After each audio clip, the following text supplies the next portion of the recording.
अराजके जनपदे दोषा जायन्ते वै सदा उद्वृतं सततम लोकम राजा दंडेन शास्ति वै। जिस राज्य या देश में दंड का डर न हो वहां के लोगों में अपराध की प्रवृत्ति बढ़ जाती है। किसी की गलती को सजा के द्वारा ही दूर किया जा सकता है। आज ये श्लोक मैं अपने देश के संदर्भ में पढ़ रहा हूं, अपने देश के संविधान और दंड संहिता के लिए पढ़ रहा हूं। नमस्तुभ्यम। आप देख रहे हैं कैपिटल टीवी, मैं हूं आपके साथ अरुण कुमार। हमारा खास कार्यक्रम थर्ड आई देख रहे हैं आप। हमें, आपको या हर आम जनता के मन में एक सवाल जरूर उठता है कि आखिर इतना भ्रष्टाचार देश में क्यों है? कोई बहुत गरीब तो कोई बहुत धनी क्यों है? आखिर हमारा देश उतना विकास क्यों नहीं कर पाया जितना अन्य देशों ने कर लिया? हमारा देश भी अमेरिका, जापान, सऊदी अरब, चीन की तरह तेजी से क्यों आगे नहीं बढ़ रहा है? जबकि हमारे देश के लोगों और उनमें प्रतिभा की कमी नहीं है, हुनर की कोई कमी नहीं है। अपनी प्रतिभा का परचम हमारे देश के लोग विदेशों में लहरा रहे हैं। इसका जवाब शायद नहीं मिल रहा होगा, और अगर मिल भी रहा होगा तो आप कह नहीं पा रहे हैं। आज मैं वही कहने आया हूं, वही कह रहा हूं। इसके पीछे की सबसे बड़ी वजह जानते हैं क्या है? इसके पीछे की सबसे बड़ी वजह है हमारे न्याय व्यवस्था का कमजोर होना, हमारी न्यायिक प्रक्रिया में खामियां होना। आज 26 जनवरी है, भारत का गणतंत्र दिवस, जिस दिन हमने अपने संविधान को अपनाया, और आज के दिन मैं ये कहने का साहस कर रहा हूं, न्याय व्यवस्था पर सवाल उठा रहा हूं। दरअसल किसी भी देश में, किसी भी राज्य में, वहां की जनता में भय जरूरी होता है, लेकिन वो भय होना चाहिए सिर्फ और सिर्फ कानून का, किसी इंसान का नहीं। कहा भी जाता है अगर जहां कानून का भय ना हो वहां अराजकता फैल जाती है, जंगल राज की नीति अपनाई जाती है। अच्छा, आपने कभी यह सोचा है कि जंगल राज का उदाहरण क्यों दिया जाता है? आखिर जंगल में ऐसा कौन सा कानून होता है, कौन सी व्यवस्था होती है जिस वजह से हम अक्सर कह देते हैं कि फलां जगह कानून का नहीं जंगल राज है? ऐसा इसलिए कि जंगल में एक ही कानून चलता है, जिसकी लाठी उसकी भैंस। यहां जो बलशाली होता है, ताकतवर होता है, उसका राज चलता है। वो किसी का भी शिकार करता है, वो भी सिर्फ अपने भोजन और धाक जमाने के लिए। और इससे भी आश्चर्य की बात यह है कि इस बात का कोई शोक नहीं मनाता, मारने वाले का विरोध नहीं करता, और मरने वाले के लिए दुख नहीं मनाया जाता। हमारे संविधान में एक पूरा सेक्शन है जिसे दंड संहिता के नाम से जाना जाता है, जिसके आधार पर अपराध और अपराधी तय होते हैं, जिसे आईपीसी यानी इंडियन पेनल कोड और सीआरपीसी यानी क्रिमिनल प्रोसीड्यूर कोड कहा जाता है। इसके डिटेल में नहीं जाते हुए मुख्य मुद्दे पर आते हैं। भारतीय दंड संहिता के लिए एक कहावत प्रसिद्ध है कि भारतीय कानून वकीलों का स्वर्ग है, यहां इंसाफ मिलने से ज्यादा खरीदा जाता है। आपने कई केसों में देखा होगा कि एक व्यक्ति जमानत पर छूटकर जेल से बाहर आ जाता है, और सेम केस में जो सक्षम नहीं है वो जेल में ही सड़कर मर जाता है। अब आते हैं आखिर ऐसा क्यों? तो सबसे पहली बात यह है कि यह न्याय व्यवस्था बहुत पुरानी और गलत नीतियों पर है। भारतीय दंड संहिता का पूरा नाम है भारतीय दंड संहिता 1860, यानी ये नीति और नियम 1860 में बनाए गए, और आज हम अपने गणतंत्र का 73वां साल मना रहे हैं, यानी 162 साल पुरानी व्यवस्था के सहारे हम न्याय की उम्मीद कर रहे हैं। वो भी इसे बनाया था लॉर्ड मैकाले ने। भारत में दंड प्रक्रिया और शिक्षा नीति दोनों को जितना बर्बाद लॉर्ड मैकाले ने किया, शायद उतना किसी ने नहीं किया। कोई भी देश शिक्षा और न्याय व्यवस्था से मजबूत होता है, लेकिन इन दोनों को लॉर्ड मैकाले ने इस कदर बर्बाद किया कि पूरी भारतीय संस्कृति और भारतीयता को ही खत्म कर दिया, अंग्रेजियत का स्वीट पॉइजन दे दिया, और उसी पुरानी नीति नियम के सहारे हम आज भी चल रहे हैं।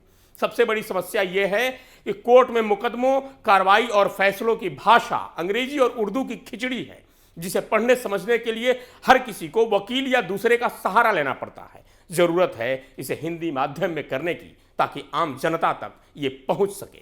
अब आते हैं आजादी के बाद के मुद्दों पर। आजादी के बाद न्याय कम मिला और तारीख ज्यादा। कुछ आंकड़े आपके सामने प्रस्तुत करता हूं। ये आंकड़े 15 सितंबर 2021 तक के हैं।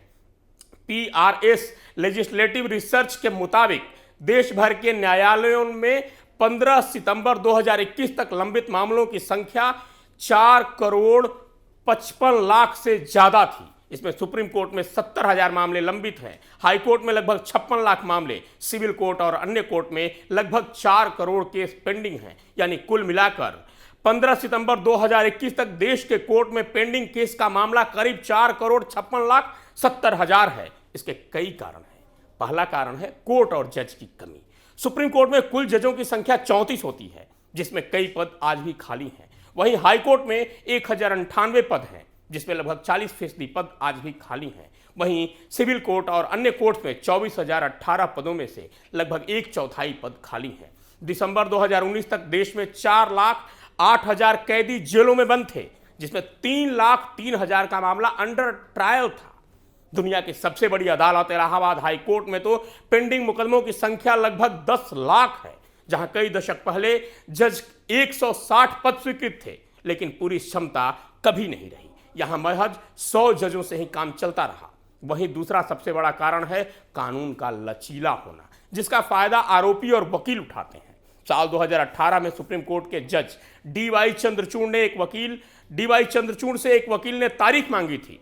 इस पर नाराज होते हुए जज ने कहा था कि सुनवाई की लाइव स्ट्रीमिंग होनी चाहिए, ताकि लोगों को पता चले कि कोर्ट में तारीख ज्यादा और न्याय कम क्यों मिलता है।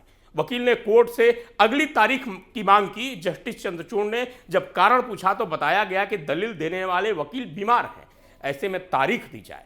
तब जस्टिस चंद्रचूड़ ने कहा था कि आप खुद दलील नहीं दे सकते, तो उन्होंने कहा कि वह तैयारी के साथ नहीं आए हैं, वह कोर्ट को सहयोग नहीं कर पाएंगे। इस पर नाराजगी जताते हुए जस्टिस चंद्रचूड़ ने कहा था कि हजारों केस पेंडिंग हैं, कौन कहेगा कि इन पेंडिंग केसों के लिए कोई दलील देने वाले वकील दलील नहीं दे रहे हैं। वकील अपने जूनियर का इस्तेमाल करते हैं और जूनियर दलील के लिए तैयार नहीं होते। ऐसी स्थिति में कोर्ट निसहाय हो जाता है। एक ही उपाय है कि एक पक्षकार का सुनकर फैसला दे दिया जाए, लेकिन कोर्ट ऐसा नहीं करना चाहता। तारीख के लिए इस तरह के गेम खेले जाते हैं। जस्टिस चंद्रचूड़ इतने पर भी नहीं रुके। उन्होंने कहा कि जब लाइव स्ट्रीमिंग होगी तो समाज में बैठे लोग देखेंगे कि क्यों तारीखों पर तारीखें लग रही हैं। जज 10:30 बजे से लेकर 4 बजे तक कोर्ट में सुनवाई के लिए बैठते हैं और पूरी तैयारी के साथ आते हैं। इस दौरान कई मामलों में सिर्फ तारीखें मांगी जाती हैं, जबकि अदालत चाहती है कि मामलों में सुनवाई हो। मुकदमों में देरी की जिम्मेदारी किस पर है? क्या सिर्फ कोर्ट पर? मैं नहीं, ये सुप्रीम कोर्ट के जाने माने जज चंद्रचूड़ ने कहा था। कलकत्ता हाई कोर्ट देश की सबसे अधिक पेंडिंग केसों वाली अदालत है, जहां फिलहाल लगभग 2,24,000 केस पेंडिंग हैं। इनमें 10,129 केस ऐसे हैं जिन्हें पेंडिंग में पड़े हुए 30 साल से ज्यादा वक्त हो गए हैं। लेकिन भारत में एक ऐसा केस भी है जो 221 वर्षों से पेंडिंग है। इसे देश का सबसे पुराना पेंडिंग केस भी कहा जाता है। कलकत्ता हाई कोर्ट का केस नंबर AST 1800 देश का सबसे पुराना पेंडिंग केस है, जो सन 1800 में किया गया। 221 साल पुराना ये केस पहली बार सन 1800 में एक निचली अदालत में रजिस्टर्ड किया गया था। इस केस में लास्ट सुनवाई 20 नवंबर 2018 को कलकत्ता हाई कोर्ट में हुई थी। इसकी फाइलें निचली अदालतों में करीब 170 साल से पेंडिंग थी, जिसके बाद इसे 1 जनवरी 1970 को कलकत्ता उच्च न्यायालय में पंजीकृत किया गया ताकि इसकी सुनवाई जल्दी निपट सके। लेकिन अफसोस की बात यह है कि हाई कोर्ट में भी इस केस को पिछले 51 सालों से सिर्फ तारीख ही नसीब हुई है। अब बात करते हैं तीसरे और सबसे जाहिर कारण की। तीसरा कारण है कि कोर्ट के सामने एक दूसरा न्यायालय खड़ा करने की कोशिश की गई। न्याय में भी हिंदू मुस्लिम तुष्टिकरण की नीति खेली गई। सन 1973 में मुस्लिम पर्सनल लॉ बोर्ड बना दिया गया। तब देश में PM इंदिरा गांधी थी। दूसरी संस्था मुस्लिम वक्फ बोर्ड, और ये सब होता रहा सत्ता की साजिश के तहत, वोटों की सौदागरी के लिए। एक तरफ जहां पूरा देश हिंदू, सिख, ईसाई, बौद्ध और जैन कोर्ट की शरण लेते हैं, वहीं कथित 40 करोड़ का अल्पसंख्यक समुदाय कोर्ट को हमेशा से चुनौती देता आया है। जो फैसले इनके हक में होते हैं उन पर तो ये चुप्पी साध लेते हैं, लेकिन जो मामले इनके हित में नहीं होते उसमें शरिया का सहारा लिया जाता है। मुस्लिम पर्सनल लॉ बोर्ड वकालत करने लगता है, वक्फ बोर्ड दलीलें देने लगता है। वहीं पहले की सरकारें सत्ता के लालच में ऐसा होता देखती रहीं। न्याय व्यवस्था दंड संहिता की चुनौती पर चुप्पी साधे रहीं। कुछ घटनाओं को जिक्र मैं अभी करना चाहता हूं। 17 जनवरी 2022 दिल्ली के सुल्तानपुरी में हीरालाल गुजराती की हत्या कर दी जाती है। हत्या का आरोप इरफान नाम के शख्स पर। यह वही इरफान है जिस पर हीरालाल की बहन से रेप का आरोप है। जेल से पे रोल पर आया और उस हीरालाल को मार दिया जिसकी मां इरफान को अपने बेटे की तरह मानती थी। अब अखलाक कांड याद कर लीजिए कि किस तरह उसके परिजनों को सत्ता से संरक्षण मिला। दूसरा केस है 19 जनवरी 2022 को 12वीं में पढ़ने वाली लावड़िया इस संसार को छोड़कर चली गई मजबूरी में, प्रताड़ना से हार मानकर। प्रताड़ना इस बात को लेकर कि पढ़ाई करनी है तो ईसाई बनो, इनकार करोगी तो टॉयलेट साफ करना पड़ेगा।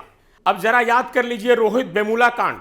दरअसल कोर्ट भी उन मुद्दों को ज्यादा तरजीह देता है जो मीडिया और सेकुलर गैंग द्वारा चीखे और चिल्लाए जाते हैं। तो ऐसे मामलों में लुटियंस मीडिया, अखबार, नेता, पत्रकार, यहां तक कि सोशल मीडिया नेटवर्क मुस्लिम दलित जैसे शब्द ढूंढते हैं।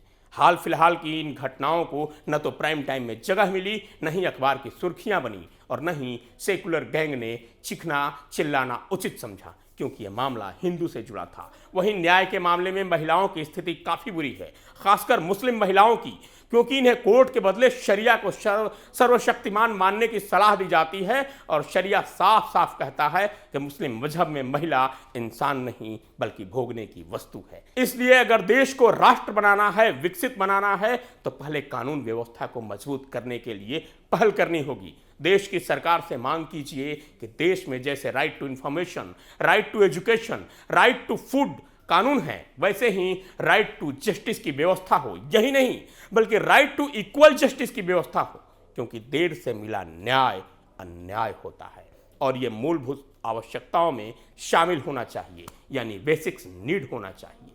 आज के थर्ड आई में बस इतना ही। कल फिर मिलूंगा किसी नए विषय और शोध के साथ। तब तक के लिए विदा।